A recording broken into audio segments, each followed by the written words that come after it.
तो चलिए बिना किसी देरी के शुरू करते हैं।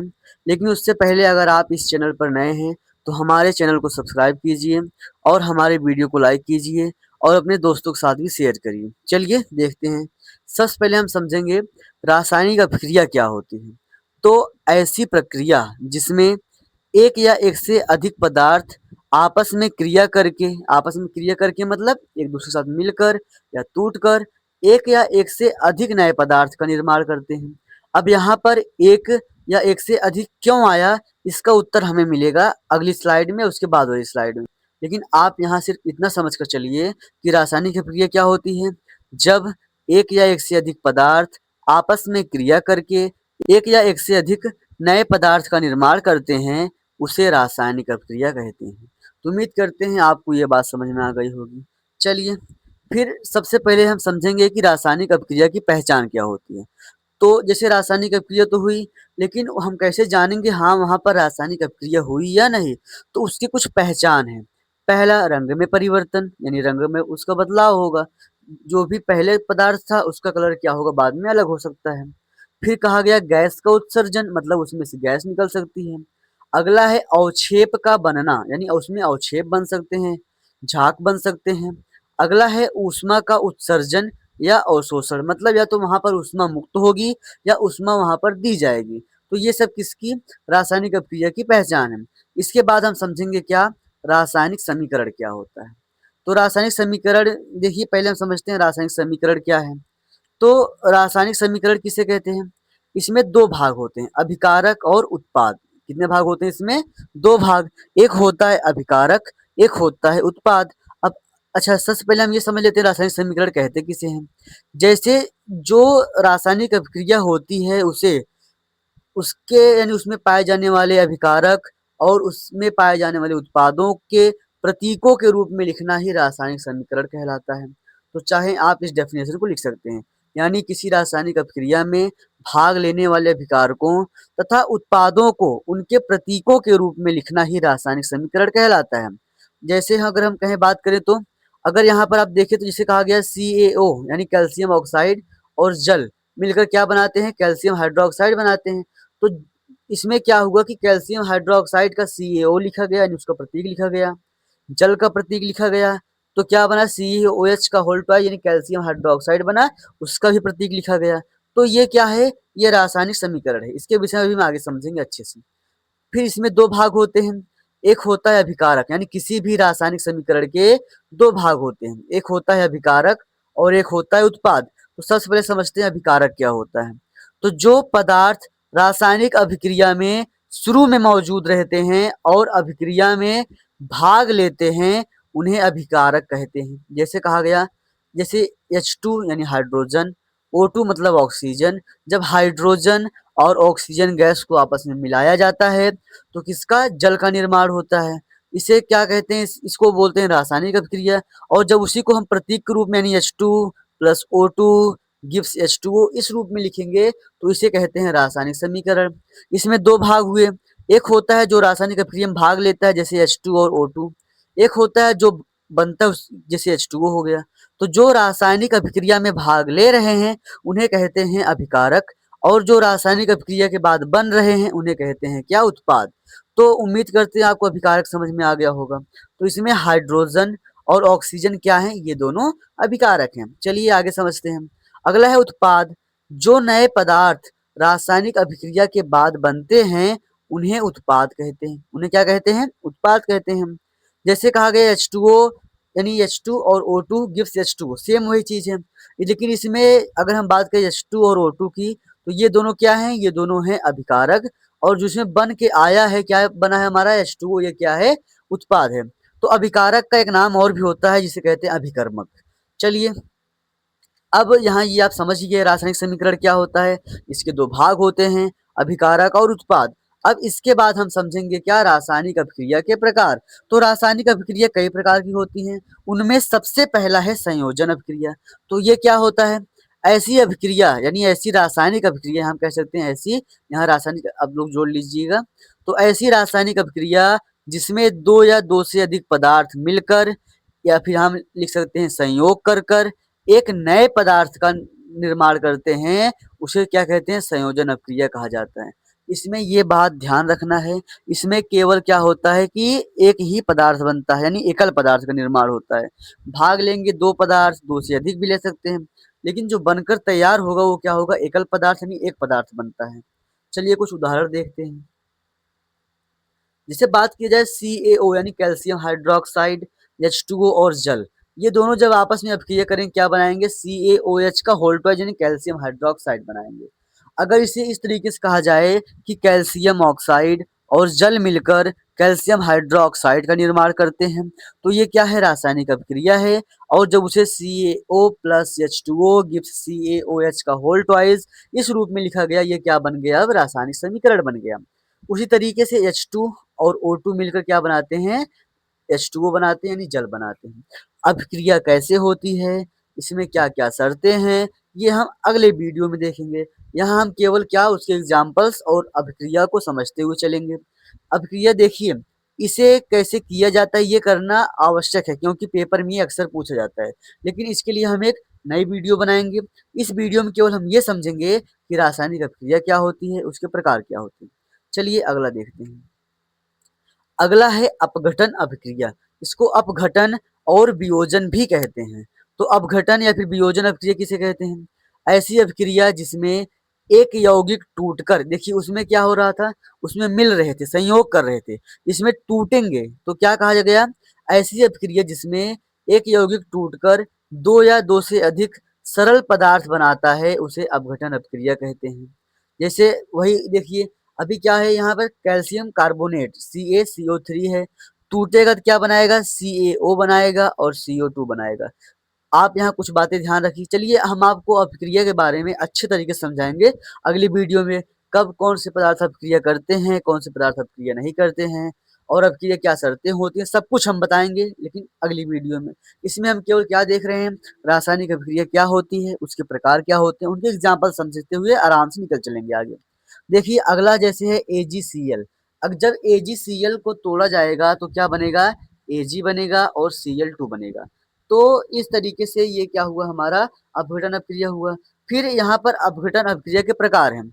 जैसे जब वही अपघटन अभिक्रिया कैसे, गर्मी देने पर, कैसे, अगर यानी उसको हम ऊष्मा दी जाए, उसे गर्मी दी जाए तो वो टूटकर सरल पदार्थ बनाता है, उसे कहते हैं क्या, ऊष्मीय वियोजन अपक्रिया या ऊष्मीय अपघटन अपक्रिया।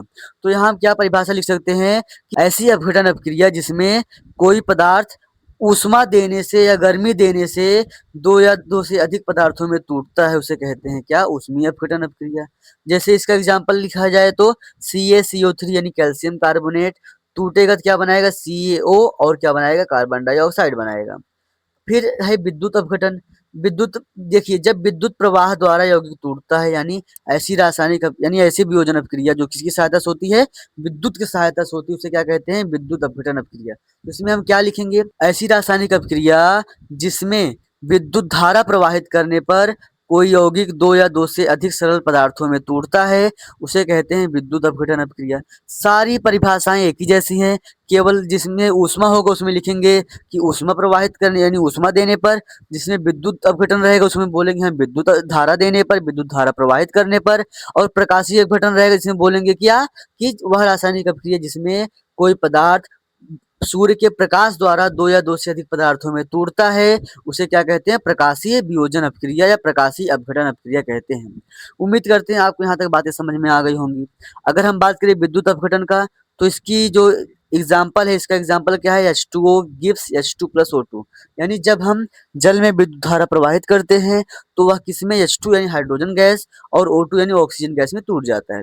उसी तरीके से जब हम AgCl यानी किसको, सिल्वर क्लोराइड को क्या करते हैं, सूर्य के प्रकाश के संपर्क में यानी सूर्य के प्रकाश में लाते हैं, तो क्या होता है, वो Ag और Cl2 में टूट जाता है। तो उम्मीद करते हैं आपको यहाँ तक क्या-क्या रासायनिक अपक्रिया और वियोजन अपक्रिया और उसके प्रकार समझ में आ गए होंगे। अगला है क्या, विस्थापन अपक्रिया। तो विस्थापन अपक्रिया क्या है, जब अधिक क्रियाशील तत्व किसी यौगिक से कम क्रियाशील तत्व को विस्थापित कर देता है, उसे क्या कहते हैं, उसे कहते हैं विस्थापन अपक्रिया। तो यहाँ पर आप ध्यान रखिए, धातु कहिए, या तत्व कहिए, क्योंकि यहाँ पर जो अधिक क्रियाशील होती है यहाँ धातुएं ही ली जाती हैं, इसलिए यहाँ धातु लिखा गया। लेकिन हम यहाँ सिंपल से फॉर्मूले में क्या बोल सकते हैं, यानी सिंपल शब्दों में क्या बोल सकते हैं कि वह रासायनिक अपक्रिया जिसमें अधिक क्रियाशील तत्व कम क्रियाशील तत्व को उसके यौगिक से विस्थापित कर देता है, विस्थापन अपक्रिया कहलाती है। जैसे अगर हम बात करें इसका एग्जाम्पल, तो Zn और CuSO4 गिब्स क्या बनाएगा, ZnSO4 और क्या बनाएगा, Cu बनाएगा। अगर हम इसमें ये पूछें कि क्या हम, जैसे यहाँ पर Zn लिखा है तो यहाँ कॉपर लिख दें, और जहाँ कॉपर लिखा है Cu लिखा है यहाँ पर क्या Zn लिख दें, तो क्या फिर भी यह क्रिया होगी, तो नहीं होगी। क्यों? क्योंकि जो Cu है, यहाँ देखिए ये आपको नीचे दी गई है क्या, क्रियाशीलता श्रेणी, सक्रियता श्रेणी, चाहे इसको आप सक्रियता श्रेणी बोलिए चाहे क्रियाशीलता श्रेणी बोलिए, बात एक ही है। तो अगर इसमें आप देखें तो कॉपर यहाँ है और Zn कहाँ है, यहाँ है, यानी Zn कॉपर से अधिक क्रियाशील है, इसलिए Zn क्या कर रहा है, कॉपर को तो उसके यौगिक से विस्थापित कर दे रहा है, लेकिन अगर कॉपर रहेगा तो वो जिंक को उसके यौगिक से विस्थापित नहीं कर पाएगा, यानी वहां हम लिखेंगे कि कोई अपक्रिया नहीं होगी। फिर अगला है जैसे क्या, Fe यानी आयरन, किसको, यानी इसको किस में डाला गया, कॉपर सल्फेट की विलयन में डाला गया, तो ये क्या करेगा, कॉपर अलग कर देगा और आयरन सल्फेट बना लेगा। क्यों? क्योंकि जो Fe है यानी आयरन है, ये भी क्या है, कॉपर से अधिक क्रियाशील है। तो जो अधिक क्रियाशील है वो कम क्रियाशील वालों को क्या कर देगा, विस्थापित कर देगा, और कम क्रियाशील वाले अधिक क्रियाशील वाले को विस्थापित नहीं कर पाते, तो वहां उस स्थिति में लिखा जाता है कि यहाँ कोई रासायनिक अपक्रिया नहीं होगी। उम्मीद करते हैं आपको यहाँ तक बातें समझ में आ गई होंगी। अगर आप चाहें तो इसको एक ट्रिक्स याद कर सकते हैं जो नीचे लिखा गया, जैसे कहा गया काले नाग कैद में अलमारी जरा फाड़े। जैसे यहाँ का से क्या हो जाएगा, यानी काले से में से जो का है इसका क्या हो जाएगा, के, ना से यानी ए हो जाएगा, कै कै का क्या हो जाएगा, Ca, में से Mg बन जाएगा, फिर अलमारी यानी अ और ल यानी इससे क्या बन जाएगा, हमारा Al बन जाएगा, जरा से Zn बन जाएगा, फाड़े में से ये देखो फा से एफ ले लेंगे, और ए का क्या होता है, ई, यानी ए जो होता है उसकी इंग्लिश क्या होती है, स्पेलिंग ई होती है, तो एफ ई बन गया।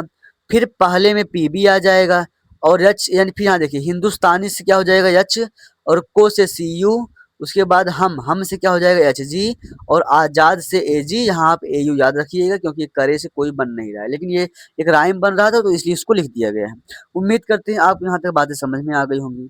इसके बाद हम क्या समझेंगे, तो ये जो लिखा गया है ये क्या है, क्रियाशीलता श्रेणी है, और जो यहाँ ये नीचे लिखा गया है सेंटेंस, ये क्या है, इसको याद करने का हम एक थोड़ा सा ट्रिक दिए हैं, अगर आपको पसंद आए तो आप इस तरीके से इसे याद कर सकते हैं। चलिए अगला समझते हैं। अगला है क्या, द्विविस्थापन अभिक्रिया। तो इसको हम क्या बोलेंगे, जब दो यौगिकों के आयन आपस में बदलते हैं और नए यौगिक बनाते हैं, उसे क्या कहते हैं, उसे कहते हैं द्विविस्थापन अभिक्रिया। अगर आप इसे दूसरे शब्दों में लिखना चाहें तो क्या लिख सकते हैं, जब दो यौगिक अपने आयनों का आपस में आदान प्रदान करके नए यौगिक बनाते हैं, उसे क्या कहते हैं, उसे कहते हैं द्विविस्थापन अभिक्रिया। जैसे अगर बात की जाए Na2SO4, तो इसमें Na क्या है, ये सोडियम है, ये भी क्या है, एक तत्व है, और फिर BaCl2 यानी यहाँ बैरियम का क्या है, यौगिक है। तो ये क्या करेंगे, अन्य क्या करेगा, अपने SO4 को किसे दे देगा, Ba को दे देगा, जो क्या बन जाएगा, BaSO4। फिर जो Ba है ये क्या करेगा, Cl को यानी अपने आयन को क्या करेगा, किसे, सोडियम को दे देगा, और क्या बना लेगा, और ये बना लेगा क्या, NaCl। तो इस तरीके से क्या बनेगा हमारा, इसमें बनेगा 2Na, यानी यहाँ देखिए जो ये 2 लिखा गया ये किस लिए लिखा गया, ताकि बैलेंस हो सके। ये सब हम अच्छे समझेंगे, लेकिन अभी नहीं, आगे समझेंगे। अभी हम केवल ये समझते हुए चलते हैं कि रासायनिक अपक्रिया क्या है, उसके प्रकार क्या है, और उसके एग्जाम्पल्स देखते हुए हम आगे निकल चलेंगे। तो यहाँ क्या हुआ, यहाँ बना क्या, NaCl और BaSO4। यहाँ पर देखिए अब बात ये आती है, जैसे यहाँ देखिए Na जो है ये क्या है, बेरियम से अधिक, Na क्या है, बेरियम से अधिक क्रियाशील है। लेकिन अगर यहाँ पर बात किया जाए तो बेरियम तो Na को नहीं विस्थापित कर सकता, लेकिन Na तो बेरियम को कर ही सकता है। तो ये क्या करेगा, बेरियम को हटाकर उसका स्थान खुद ले लेगा। तो जो बचा है, क्या बचा है, SO4, उसे बेरियम लेकर क्या बना देगा, BaSO4 यानी बैरियम सल्फेट बना देगा। तो उम्मीद करते हैं आपको यहाँ तक बातें समझ में आ गई होंगी। फिर क्या है, उसके बाद आया हमारे HCl, और क्या है, NaOH है। देखिए अगर फिर उसके बाद बात करें इसमें क्या है HCl है और क्या है NaOH है। तो HCl मतलब हाइड्रोक्लोरिक अम्ल, NaOH मतलब सोडियम हाइड्रोक्साइड। तो ये क्या करेंगे अपने आयनों का आपस में आदान प्रदान कर लेंगे। HCl में से जो ये Cl है इसको कौन ले लेगा, इसे Na ले लेगा, क्या बना लेगा NaCl। और जो NaOH में OH है इसे H ले लेगा, क्या बना लेगा H2O बना लेगा। तो उम्मीद करते हैं आपको यहाँ तक बातें समझ में आ गई होंगी। चलिए आगे देखते हैं। अगला है ऊष्माक्षेपी अभिक्रिया। तो ऊष्माक्षेपी अभिक्रिया क्या होती है, इसमें ऊष्मा का उत्सर्जन होता है। तो एक बार हम फिर समझते हैं ऊष्माक्षेपी किसे कहते हैं। चलिए ऊष्माक्षेपी से पहले हम ऊष्माशोषी पढ़ते हैं। तो ऊष्माशोषी क्या होता है, तो इसमें हम आगे क्या जोड़ लेंगे, वह रासायनिक अभिक्रिया जिसमें ऊष्मा अवशोषित होती है। देखिए इसमें शोषी, शोषी मतलब होता है सोखना, सोखना मतलब अवशोषित करना। तो ऐसी रासायनिक अभिक्रिया जिसमें ऊष्मा का अवशोषण होता है यानी ऊष्मा अवशोषित होती है उसे कहते हैं क्या, ऊष्माशोषी अभिक्रिया। अगर आप एक याद रखेंगे यानी ऊष्माशोषी याद कर लेते हैं तो ऊष्माक्षेपी में क्या कहना होगा, केवल ऐसी रासायनिक अभिक्रिया जिसमें ऊष्मा उत्सर्जित होती है, मुक्त होती है, निकलती है, उसे क्या कहते हैं, ऊष्माक्षेपी अभिक्रिया कहते हैं। उम्मीद करते हैं आपको यहाँ तक बातें समझ में आ गई होंगी। जैसे जब CH4 यानी मीथेन में, यानी मीथेन को ऑक्सीजन की उपस्थिति में यानी अभिक्रिया कराया जाता है तो क्या बनता है, कार्बन डाइऑक्साइड बनती है और क्या बनती है, जल बनता है और ऊष्मा मुक्त होती है। उसी तरीके से जब कार्बन को ऑक्सीजन से अभिक्रिया कराया जाता है क्या बनता है, कार्बन डाइऑक्साइड बनता है और हीट यानी ऊष्मा उत्पन्न होती है। उम्मीद करते हैं आपको यहाँ तक बातें समझ में आ गई होंगी।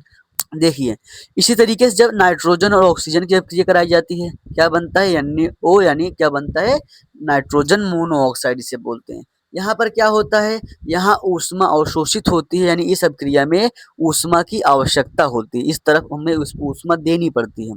उसी तरीके से जब कैल्शियम कार्बोनेट CaCO3 होता है इसे भी क्या करना पड़ता है, ऊष्मा देना पड़ता है यानी इसमें ऊष्मा अवशोषित होती है। तो इसलिए इसे भी क्या कहते हैं, ऊष्मा शोषी अभिक्रिया कहते हैं। इसमें क्या बनेगा, जब इसको ऊष्मा दी जाएगी तो ये CaO यानी कैल्शियम ऑक्साइड और कार्बन डाइऑक्साइड में क्या होगा, टूट जाएगा। तो उम्मीद करते हैं आपको यहाँ तक बातें समझ में आ गई होंगी। चलिए अगला देखते हैं। अगला है ऑक्सीकरण अभिक्रिया, इसे उपचयन अभिक्रिया भी कहते हैं। तो जब पदार्थ ऑक्सीजन ग्रहण करता है या हाइड्रोजन को त्यागता है, आप इसकी एक पहचान और भी याद रखिएगा, जहां पर इलेक्ट्रॉन का त्याग होता है उसे कहते हैं ऑक्सीकरण अभिक्रिया। फिर समझते हैं। तो ऐसी अभिक्रिया जहां क्या होती है, ऑक्सीजन ग्रहण की जाए, ऑक्सीजन की क्या की जाए, ग्रहण की जाए, हाइड्रोजन को त्यागा जाए या फिर इलेक्ट्रॉन को त्यागा जाए, उसे कहते हैं ऑक्सीकरण अभिक्रिया या फिर उपचयन अभिक्रिया। इन सब चीज़ों के बारे में हम भी और डिटेल में समझेंगे, लेकिन अभी हमें यहाँ क्या समझ के रखना है, केवल कि जब किसी भी अभिक्रिया में से क्या होता है, ऑक्सीजन को ग्रहण किया जाए और हाइड्रोजन को त्यागा जाए तो उस अभिक्रिया को कहते हैं ऑक्सीकरण अभिक्रिया या उपचयन अभिक्रिया। जैसे कहा जाए Mg, इसमें क्या हो रहा है, ऑक्सीजन जुड़ रहा है, क्या बन रहा है, MgO बन रहा है। तो इस तरीके, इसलिए ये क्या है हमारा, ये भी है हमारा ऑक्सीकरण अभिक्रिया। चलिए अगला समझते हैं। जैसे कहा गया ये देखिए वो क्या था, वो है उपचयन या ऑक्सीकरण अभिक्रिया, ये है अपचयन। इसमें क्या होता है, पदार्थ ऑक्सीजन खोता है यानी पदार्थ यानी जो इसमें जो भी यौगिक है, जो भी पदार्थ है वो क्या करेगा, ऑक्सीजन का त्याग करेगा। हाइड्रोजन ग्रहण करता है और हाइड्रोजन को ग्रहण करेगा। जिसे कहा गया CuO+H2। यहाँ देखिए यहाँ क्या करेगा, ये यहाँ से ऑक्सीजन अलग होगा, क्या बनेगा, और ये इसको हाइड्रोजन ले लेगा, क्या बना लेगा, H2O। तो यहाँ देखिए ऑक्सीजन अलग हो रहा है और इसमें हाइड्रोजन में ऐड हो रहा है। तो यहाँ पर क्या हुआ, ऑक्सीजन अलग हुआ और हाइड्रोजन जुड़ा, तो इसे क्या कहते हैं, इसे कहते हैं अपचयन अभिक्रिया। अगर हम ये बात करें कि क्या यह उपचयन अभिक्रिया भी है, तो देखिए उपचयन की क्या डिफिनेशन है कि इसमें ऑक्सीजन क्या होता है, जुड़ता है। अगर आप देखिए ऑक्सीजन यहाँ से अलग तो हुआ, इसका मतलब यहाँ क्या हो रहा है, अपचयन हो रहा है। लेकिन हाइड्रोजन में जाकर ऑक्सीजन जुड़ा भी, तो हाइड्रोजन जुड़ा वो बात सही है, लेकिन हाइड्रोजन के साथ साथ उसमें ऑक्सीजन भी जुड़ा, यानी यहाँ अपचयन और उपचयन दोनों अभिक्रियाएं हो रही हैं। और इस प्रकार की अभिक्रिया को कहते हैं क्या, रेडॉक्स अभिक्रिया। तो रेडॉक्स अभिक्रिया क्या होता है, इसमें ऑक्सीकरण यानी उपचयन और अपचयन एक साथ होती हैं, इसे क्या कहते हैं? रेडॉक्स अपक्रिया। तो हम कैसे लिखेंगे? वह रासायनिक अपक्रिया जिसमें ऑक्सीकरण और अपचयन अर्थात उपचयन और अपचयन एक साथ होती है उसे कहते हैं रेडॉक्स अपक्रिया। उम्मीद करते हैं आपको ये बातें समझ में आ गई होंगी। देखिए यहाँ से Zn में से O अलग होगा, कहाँ जाकर ये जुड़ेगा? कार्बन से। क्या बनाएगा? CO यानी कार्बन मोनोऑक्साइड, या फिर यहाँ पर CO2 भी बना सकता है, तो हमें यहाँ बैलेंस करना पड़ेगा। फिर क्या होगा? यहाँ से जिंक यानी Zn अलग होगा। क्या बनाएगा ये? Zn यानी Zn अलग हुआ। तो यहाँ देखिए अब बात यहाँ ये आएगी कि यहाँ हमें तो दिख रहा है कि हाँ कार्बन यहाँ से क्या हो रहा है? ऑक्सीजन अलग हुआ। क्या बना ये? अगर ऑक्सीजन यहाँ से टूट रहा है, अलग हो रहा है, तो क्या बनेगा? ये अपचयन बनेगा। लेकिन ये किस में जाके जुड़ गया? कार्बन में जाके जुड़ भी तो गया, यानी ऑक्सीजन ऐड भी हुआ, जुड़ा भी, इसलिए क्या हो जाएगा? उपचयन भी हो जाएगा। तो इस तरीके से यानी इस वाले यौगिक पे क्या हो रहा है? इस वाले यौगिक का हो रहा है अपचयन, लेकिन इस वाले इसके साथ यानी कार्बन साथ क्या हो रहा है? इसका उपचयन हो रहा है। तो इसलिए यहाँ पर क्या हो रही है? दोनों अपक्रियाएं हो रही हैं, इसलिए किस श्रेणी में आता है? रेडॉक्स अपक्रिया में। उम्मीद करते हैं आपको सारे प्रकार अच्छे समझ में आ गए होंगे। तो कुछ बातें ध्यान रखिए जो किसके लिए? पेपर के लिए यानी आपकी परीक्षा के लिए महत्वपूर्ण है। पहला क्या है? अपघटन अपक्रिया। इसके जो तीनों प्रकार हैं उसमें विद्युत और प्रकाशीय, इसे याद रखिए। अगला है विस्थापन अपक्रिया। विस्थापन अपक्रिया में क्या? सक्रियता श्रेणी याद रखना जरूरी है। क्यों? क्योंकि अगर आपको ये नहीं याद रहेगा तो आप कैसे जान पाएंगे हाँ यह अपक्रिया होगी कि नहीं होगी, ये उसको विस्थापित कर पाएगा कि नहीं कर पाएगा। अगला है द्विविस्थापन अपक्रिया। इसमें भी आप इसको अच्छे से समझे रहिए क्योंकि ये एग्जाम्पल में बहुत ज्यादा पूछा जाता है।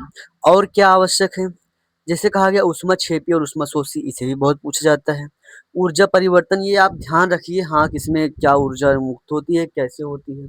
फिर अगला है रेडॉक्स अपक्रिया, यानी रेडॉक्स अपक्रिया मतलब कि रेडॉक्स अपक्रिया किसे कहते हैं? ऑक्सीकरण और उपचयन जिसमें एक साथ होती है। तो ये सब बातें आप ध्यान रखिएगा, ये आपकी परीक्षा के लिए बहुत ही महत्वपूर्ण है। हमारी इस वीडियो को अंत तक देखने के लिए आपका बहुत बहुत धन्यवाद। मिलते हैं जल्दी एक नई वीडियो में। धन्यवाद।